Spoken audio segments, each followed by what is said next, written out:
It's off the ball out here in the RTE studios, which I appreciate is a bit odd in itself. Marty Morrissey, you might be able to hear him in the background because the Munster Senior Football Championship draw is taking place as we speak. Stephen Cohen, no doubt you'll be interested in the Connacht draw coming up. Very much a proud Mayo man.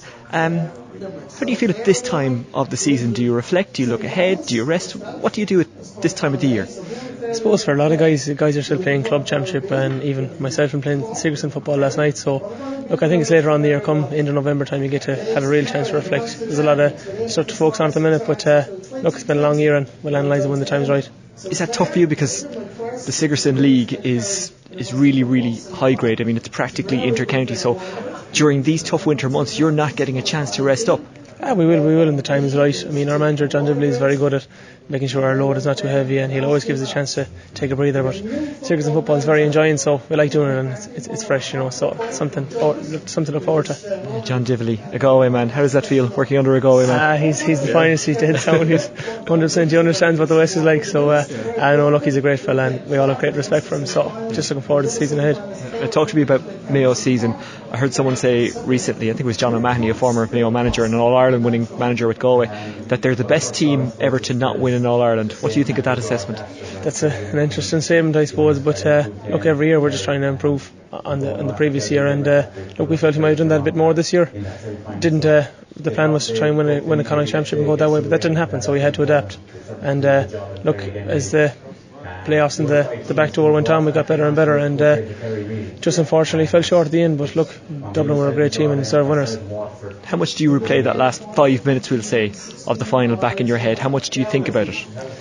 Often, sure, you think about a lot of games. I think everyone thinks about the games they lose more than the games win, because they learn a lot from it. But look, there was a lot of elements throughout the year and different things that happened in games that you think about, so it's only natural to think that way. We've got a bit wrapped up, I suppose, in the public and the media about how the game ended, Dublin doing what they had to do to win, bringing players down, etc. Do you get wrapped up in that, or do you just think as a player, you know what, I'd do the exact same, pity it wasn't us? Oh sure, geez, I think everyone, if they could do anything to win, they do it, and look, fair play to them. It was a good move to do, and we've no one has any comms with it, you know. That's why they're winning things, and they're very clever in fairness, so fair play to them. Talk to me about Stephen, because he came in for a bit of flack this year, and I remember tweeting after the Dublin game in the league, don't be the dumbass who writes off Stephen Rochford. Now, I was looking at that from the outside and assuming that, you know, he had the plan in his head and he knew what he was doing. Of course he did, and we've seen that, of course, that was right.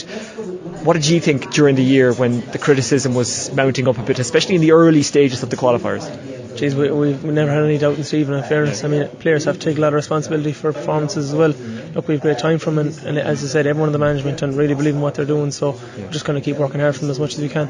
I should probably rephrase the question, because I would never have asked if you did doubt in Stephen, because I know you don't, and I'm not just saying that, but how did you handle the criticism? How did you handle the questions of, are this Mayo team what they were? How did that penetrate at all? Because, like, I know you try and block it out, but ultimately you will hear it. Like, I mean, you go about your daily lives, you all have jobs, so you're going to hear that. Well, one thing we always say is the only opinions that matter are the 50 or 60 that's involved in the group.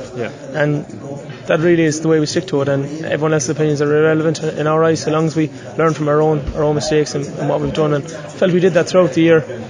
Just unluckily fell short at the end, but that's how it goes. And Stephen, the Super 8 comes in next year. Now, in all known form and looking at the last couple of years, history suggests you're going to be in it. I know you don't take it for granted, but you'd have a good chance of being in it. Is that something you're looking forward to as a player? Do you think this is a good thing, the Super 8? Sure, why not? We'll have to see how it goes. I mean, it's more games for spectators. It's more enjoyable for people to go, and it's nice to have a home game at that time of the year and an away game, and as I said, in Croke Park as well. I think that's the format, or that's how it goes. So look, it'll be interesting, and time will tell how it goes. But you've got a lot of work to do between now and then, between the league, the Sigerson.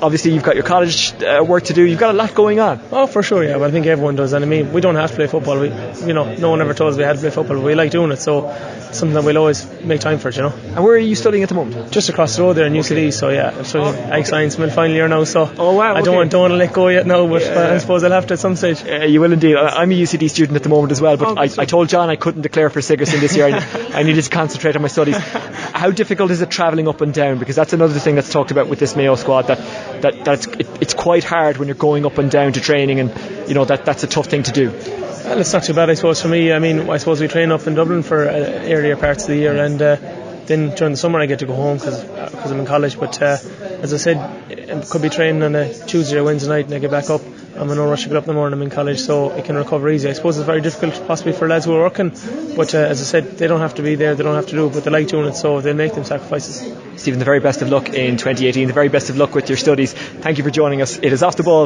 at RTE, believe it or not, and Stephen Cohen of Mayo was talking to us. Stephen, thank you. Cheers, thank you.